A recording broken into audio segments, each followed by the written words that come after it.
పెళ్ళై 10 సంవత్సరాలు అయింది, 5 సంవత్సరాలు అయింది, 10 సంవత్సరాలు పైన అయింది, 2 సంవత్సరాల పైన అయింది, కానీ పిల్లలు అయితే లేరయ్యా, గర్భఫలం అయితే లేదయ్యా.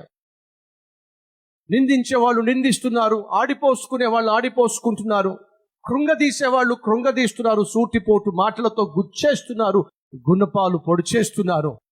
అలా ఎత్తుకోలేకపోతున్నాను అని చెప్పి మౌనంగా ఉండడం లేదు. ప్రార్థన అయితే నేను చేస్తున్నాను. ప్రభువా నన్ను కనికరించయ్యా. గొడ్రాలు అనే ముద్ర వేసేశారయ్యా. ఏమిటో దేవుడైతే జవాబు ఇవ్వటం లేదు. ఉన్నారా మన మధ్య? నేను ప్రార్థన చేస్తున్నాను కానీ నా సమస్య అయితే తీరటం లేదు. కన్నీరు కారుస్తున్నాను కానీ నాకున్నటువంటి కష్టం మాత్రం తొలగిపోవటం లేదు. ఆర్థికంగా ఉన్న ఇబ్బందులు తొలగిపోవటం లేదు. ఆర్థిక సమస్యలు దూరం కావటం లేదు. ఉన్నారా ఈరోజు నీ జీవితంలో ఉన్న సమస్య ఏ ఒక్కరూ పరిష్కరించకపోయినా నా ప్రభువు పరిష్కరించగలడు, అందులో సందేహము లేదు.